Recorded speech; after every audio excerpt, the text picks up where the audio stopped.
Hello everyone, আসসালামু আলাইকুম। সবাই কেমন আছেন? আশা করি সবাই ভালো আছেন। চলে আসলাম আমি নতুন একটা ভিডিও নিয়ে। আজকে আমি দেখাবো এই ধরনের ছোট্ট একটা টপ নিয়ে। এই ছোট টপগুলো আমি তৈরি করেছি পাটের সুতা আর রঙের একটা বাটা, আর আমি এখানে কিলে ব্যবহার করছি এই ফুলগুলো বানানোর জন্য।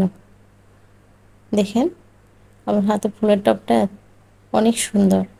আমি এবার ছোট্ট একটা রঙের বাটার উপরে ফেভিক্যাল আঠা লাগিয়ে নেব।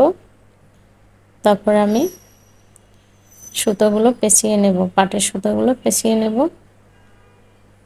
এটা এত ছোট, আমার 1 মিনিটের ভিতরেই এটা পেঁচানো হয়ে গেছে প্রায়।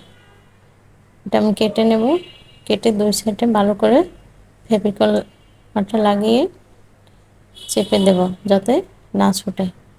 এরপরে আমি এর দুই পাশে একটা বেনি ব্যবহার করব। এটাও আমি পাটের সুতো দিয়ে বানিয়ে নিয়েছি। আপনারা চাইলে শুধু পাটের সুতো ব্যবহার করতে পারেন। বেনিটা দিলে ফুলের টপটা আরটু সুন্দর লাগে দেখতে। আমি দুই সাইডে বেনি দিয়ে দেব। দেখেন আমি কিভাবে লাগাচ্ছি। আমার বেনিটা দেওয়া হয়ে গেছে। এবার দেখেন আমার ফুলের টপটা কত সুন্দর হয়েছে। এবার আমি ছোট ছোট ফুল বানিয়ে নেব কেলে দিয়ে। প্রথমে আমি কেলেগুলো গোল করে ছোট ছোট গোল করে ফুলের পাপড়ি বানিয়ে নিয়েছি। আমি 5টা পাপড়ি দিয়েছি।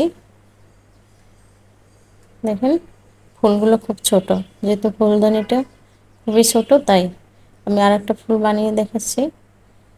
এটা আমি সাদা কালার বানাচ্ছি। আমি সব কালারই অনেকগুলো ফুল বানিয়ে নেব এভাবে। আমি প্রত্যেকটা ফুলের ভিতরে কালো কেলে ব্যবহার করছি। আপনারা চাইলে আপনাদের পছন্দ মতো ফুল বানিয়ে নিতে পারেন। দেখেন এবার আমি এগুলোর ভিতরে একটু কেটে কেটে দেব যাতে ফুলগুলো দেখতে একটু সুন্দর দেখায়। এভাবে করে আমি সব ফুলগুলো বানিয়ে নিয়েছি। এবার আমি একটা একটা করে ফুলের টপটায় ফুলগুলো লাগিয়ে দেব। দেখেন কত সুন্দর দেখাচ্ছে। এরকম করে আমি সব ফুলগুলো লাগিয়ে নিয়েছি।